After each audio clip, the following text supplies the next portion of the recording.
Good evening. You're watching Super 6 here on India Today. I'm Akshita Nandagopal. Thank you for joining us here over the next half hour. I'll be getting you all the latest updates that are coming in on the Mahakumbh. It's finally come to an end, a close, with Chief Minister Yogi Adityanath today visiting Prayagraj. You also had a blog that Prime Minister Modi put out. I'm going to be giving you all of those details, but also recapping for you the highs of the Mahakumbh, the politics of the Mahakumbh, and unfortunately the lows too.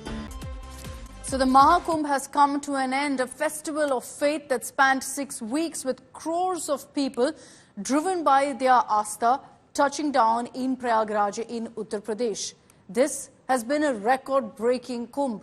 How? Well, let's just take a look at the numbers that truly make this a Mahakumbh, a grand Kumbh. Over 66 crore have taken the holy dip, and expect that number to actually go up as people, even with the Kumbh ending, are still headed to Prayagraj. These numbers aren't updated with the last 24 hours, so it's going to go up further. And the Kumbh Melas never attracted so many devotees. We have data to back that too. And you look at this particular Kumbh data that we have. In 1954, the first Kumbh post-independence, 50 lakh people attended. 1965, the number went up to 1 crore. 1977, it was 1.5 crores. 3 crore in 1989. In 2001, steadily went up. 7 crore devotees visited Mahakumbh. In the most recent Kumbh, which was in 2013, that number is 12 crore. From 12 crore, it's shot up to over 65, almost 66 crores this year in this Mahakumbh, which is why we're saying that this is a record-breaking Kumbh. Let's also talk about what it's done for the economy in Prayagraj compared to past Kumbhs. In 2013, the government had spent 1,017 crores. It created 12,000 crores as revenue. So we'll mention the revenue figure also. There you have it. 12,000 crores is revenue. In 2019, the government spent 2,000 crores, so a little more than the last time. But again, the revenue was much more. It was a whopping 1.2 lakh crores. This time, the government spent about 1,017 crores. The projected revenue is a massive 2 lakh crore. So again, this is why they've been saying that the Kumbh creates opportunities. So we'll break that down for you as well. What about jobs? What about employment? About 8 lakh jobs have been generated because of the Kumbh in Prayagraj. We'll break that down for you. In tourism and hospitality in Prayagraj and nearby, 3 lakh jobs were created. Then in transport services alone, rail, bus and private transport, 1.5 lakh jobs were created. Over 2 lakh food vendors got opportunities because of the Kumbh. And then finally in events and logistics management, 1.5 lakh jobs were created. All of this just because of the Kumbh being in Prayagraj. So overall, with that data, about 8 lakh people got employment opportunities. Over the next half hour, we'll recap for you all the headlines that have emerged from Kumbh, the highs, the politics and the lows, as well as, the 2 stampedes that broke out, where I talk about the lows. But first, let's tell you about Prime Minister Modi's blog on the Mahakumbh, which was titled as Ekta Ka Mahakumbh, the dawn of a new era. Here are some excerpts of what the Prime Minister's message was in that blog.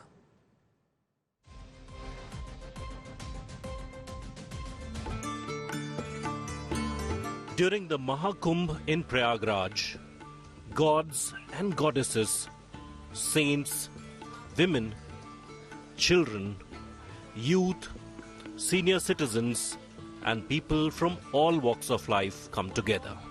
We witnessed the awakened consciousness of the nation.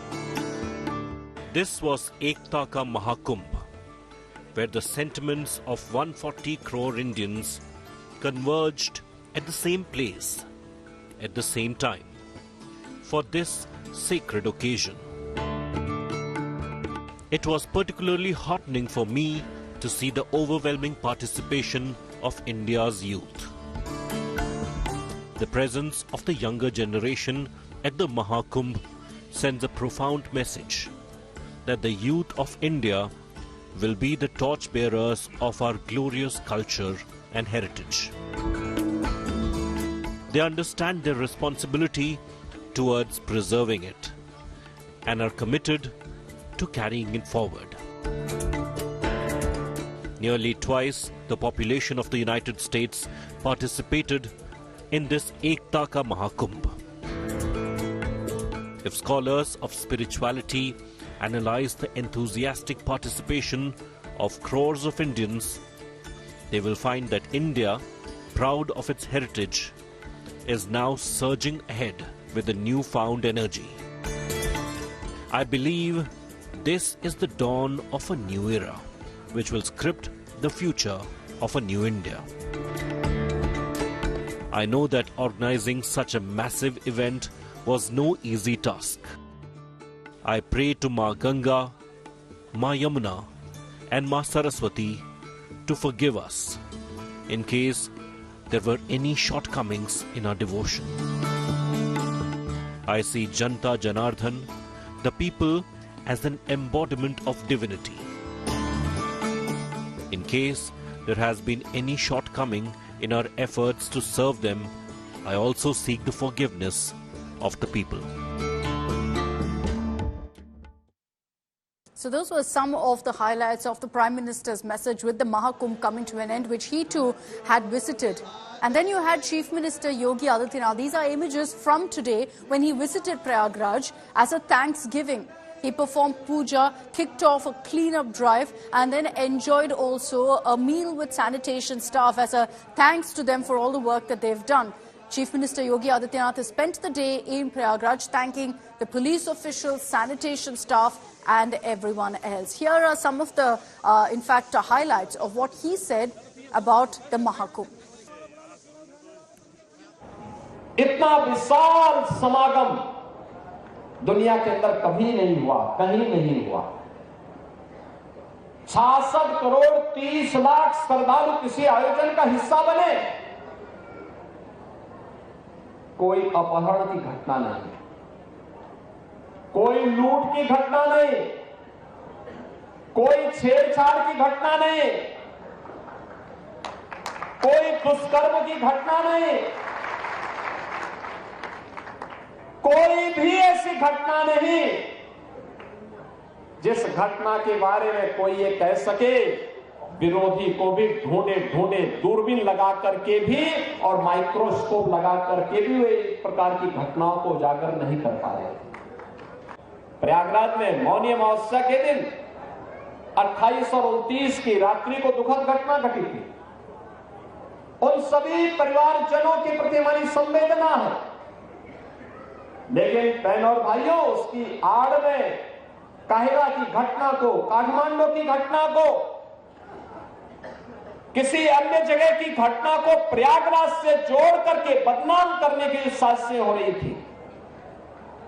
मुझे लगता है कि जनता जनार्दन ने एक सिरे से उन्हें खारिज करके प्रयागराज महाकुंभ में आकर के साबित किया कि नहीं, तुम्हारे दुष्प्रचार में अब नहीं आएंगे, सनातन का ध्वजा अब कभी झुकने वाली नहीं है।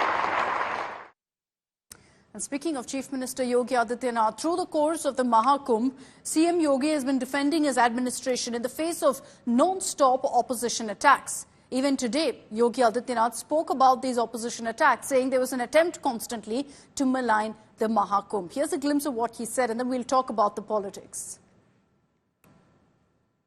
मौनी अमावस्या के दिन 8 करोड़ श्रद्धालु यहां पर था।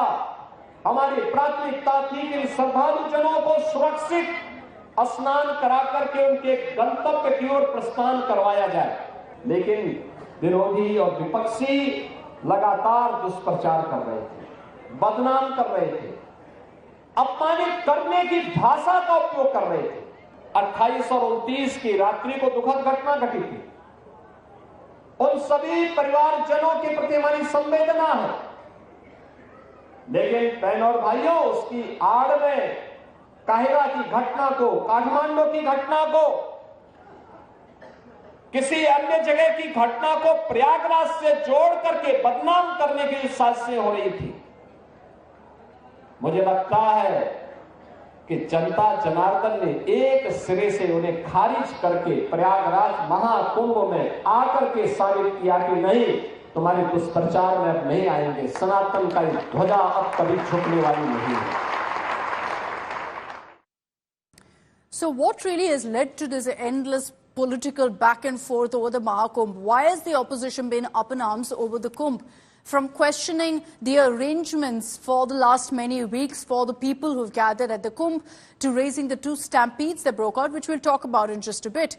And then even questioning the claims of this being a once in 144 years Mahakumbh, the opposition has raised several issues with the Kumbh. Here's a recap of what the opposition said.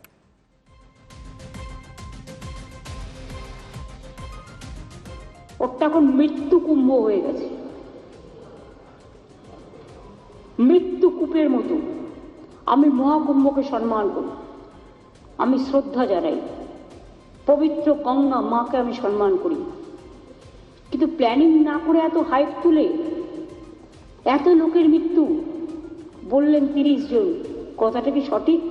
কত dead body ভাসিয়ে দিয়েছেন নদীতে? अरे भाई, गंगा में डुबकी लेने से गरीबी दूर होती क्या?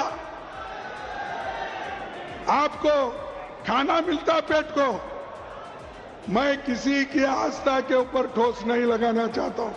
अगर किसी को दुख हुआ तो मैं माफी चाहता हूं, लेकिन आप बताइए, अरे जब बच्चा भूखा मर रहा है, बच्चा स्कूल में नहीं जा रहा है, मजदूरों को मजदूरी नहीं मिल रही है, जब ये है तो ये लोग जाकर हजारों रुपए खर्च करके कंपटीशन पे डुबकियां मार रहे हैं। कंपटीशन में एक डुबकी मारता दूसरा, और जब तक वो टीवी में अच्छा नहीं आता तब तक डुबकी मारते रहते हैं। कंटामिनेटेड वाटर इस वक्त कहाँ है? कुंभ में है, उसके लिए कोई सफाई नहीं दे रहे। बॉडीज जो पानी में डाल दी गई हैं उससे पानी कंटामिनेटेड हुआ है। यही पानी जो है लोगों तक पहुंच रहा है वहां, इसके ऊपर कोई सफाई नहीं दे रहे हैं और पूरा आई वॉश किया जा रहा है और सवाल उठा रहे हैं, खुद ही सवाल उठाते हैं, खुद ही जवाब दे रहे हैं। बजट में वो हुआ था, लेकिन इन्होंने प्रचार बहुत किया, बजट ज्यादा दिया, दोनों सरकारें लग गई, उसके बावजूद भी भगदड़ में लोग मर गए, सड़कें जाम रहीं, लोगों को रात दिन गुजारना पड़ा अपनी गाड़ियों में बैठ करके, सड़कें हर तरफ दूसरे स्टेट तक ब्लॉक रहीं, ट्रेनों का जो इंतजाम करना था ट्रेन नहीं पहुंच पाई, फ्री ट्रेन ही चलाई, संख्या नहीं चलाई उतनी, भगदड़ मच गई, उसमें भी लोगों की जान चली गई। इस सरकार ने कुंभ के बहाने न जाने कितनों की जान ले ली है। क्या क्या क्या मांग करेंगे कुंभ में सर? जिस तरह से भीड़ बढ़ रही है, अरे सब कुंभ का क्या कोई मतलब है? फालतू है कुंभ।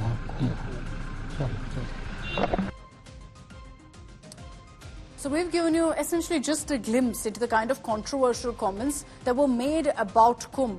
Now, many of these leaders themselves took a dip into the Mahakumbh, like Akhilesh Yadav, who visited the Mahakumbh and took a holy dip. Then there was D.K. Shivkumar, who not only took a holy dip, but also praised the Kumbh arrangements. And you also heard from several of these leaders when they went ahead and praised the Mahakumbh as well. Let's talk also about the controversy about Kumbh and the large influx of devotees. It was on Mauni Amavasya, the most auspicious day of Mahakumbh, that crores of devotees suddenly gathered at the Triveni Sangam to take a holy dip. This led to a deadly stampede. 30 devotees lost their lives. 60 people were left injured. Now, according to officials, several devotees gathered near the Sangam nose, and around 1 a.m. they tried to jump barricades which were put up to manage these crowds. The government faced massive flack for the incident, particularly because for hours there was no update on the death toll. Only post 6 p.m. or whole 15 hours later did we get an update. And that is why the opposition says there was an attempt to cover up the incident. And then 2 weeks later, another stampede, this time at the New Delhi railway station. A sea of devotees waiting to board a special train to Prayagraj moved from one platform to another, leading to chaos and 18 people dying. And these incidents raised questions about the management of Kumbh, about whether these stampedes could have been avoided with better management of the crowd. Did the administration also try to cover up the stampedes by not giving out official figures until much later? Was there an attempt, therefore, to hide the casualty count? It's these questions that the opposition has been constantly asking, raising with, in fact, the government to say the Mahakumbh was not a success. Okay, away from these controversies, this Kumbh also was the first of its kind for using tech, for using AI, and of course being a Kumbh dominated by social media, video, reels and memes. And so there were so many Babas who went viral for their rather unique looks. When I was at the Kumbh, I got a chance to interview so many of these Babas. Here are some of those voices. Can you work and do this? Yeah, obviously. But my work is this only. Okay. So this is like you are working and do this means what? That's what I was saying. Why are you separating it two? So this is the basic principle in spirituality, Dvait. Two, duality. So he separated into two. Okay, this part and that part. Yeah. But it's not this part and that part. Yeah, but it's not like this part or that part because this part led to that part. Okay. So you cannot separate it like, okay, yeah, this is the trigger point, now the film has changed after interval. Now the character is different. It's not like that, no. Because the character was always in the making. Every decision like you take, obviously it affects the next decision. में रहता है ना वो तो उसकी माई अलौकिक है जो वो दिखता है वो है नहीं है और जो है वो दिख नहीं रहा सबको कबूतर होता तो कहीं दाना चुगता वो जीव तो कहीं है बोले तो सब दाना चुगते रहते हैं तो उसका अलौकिक खेल है जो खेल है वो दिखता नहीं और है वो अलग ही खेल है ना तो सही स्नान भी किया कल स्नान में भी गया हाँ अच्छा कुछ दिक्कत नहीं हुआ उसको अच्छा तीसरा कुंभ है में रहता है ना वो शाहिद कपूर के भाई ईशान कपूर के साथ शूटिंग निकाला था मैं माला रुद्राक्ष बेचने भी जाती हूँ वहाँ बेच लोग देखने के लिए आते और कहते हैं कि मैं माला रुद्राक्ष लेने नहीं आपको देखने के लिए तो खरीदते नहीं है नहीं खरीदते मास्क चश्मा लगाते फिर भी पहचान लेते Work is sacrifice. That's why karma is called yoga. Any work, you are sacrificing. You could relax with your friends, go for a movie in this cold climate. Otherwise, you can sit at home having mummy made hot potato, hot whatever it is. Otherwise, order वो क्या है आजकल phone करते पैसा आता है. That all that you can do. But this is not sacrifice. This is not karma. You are trying to pass on what's happening. News. Collecting. Same thing we are doing. Nobody is big, nobody is small. Now you have sacrificed everything and I have come here. Nobody is sacrificing anything. Into Bharat, like I could consider how the Indian religion is considered in Europe, maybe colorful, very noisy, you know, like bhajans and yeah, it is indeed, but if you go deeper in the scriptures, you will find like pure logic, pure sense, and nothing like reading Adi Shankaraja ji books and teachings, the Upanishads, the Vedas. I found there was a proper sense in it. Speaking of Kumbhfluencers, let's also recap for you all the celebrities who flew down to Prayagraj in the last many weeks to be a part of the Mahakumbh. Here's a detailed report of all of the big film stars who were there at the Mahakumbh to take a holy dip and then praised the administration for their efforts. With this, I'm slipping into a short break. We'll be right back here on Super 6.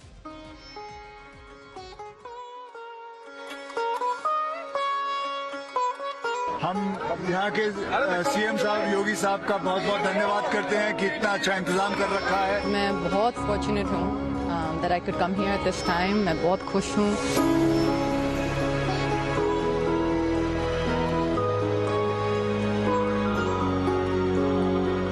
यहाँ की जो energy है और the beauty significance of everything and बड़े-बड़े actor आ रहे हैं सब आ रहे हैं तो ये इसे कहते हैं मतलब किस हिसाब से महाकुंभ ये इंतजाम किया हुआ है ये बहुत ही बढ़िया है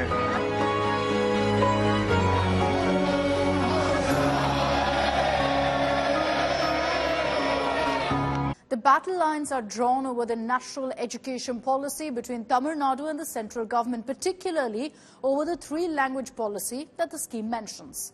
So what exactly is this three-language rule? Let's explain why there's a fight over this.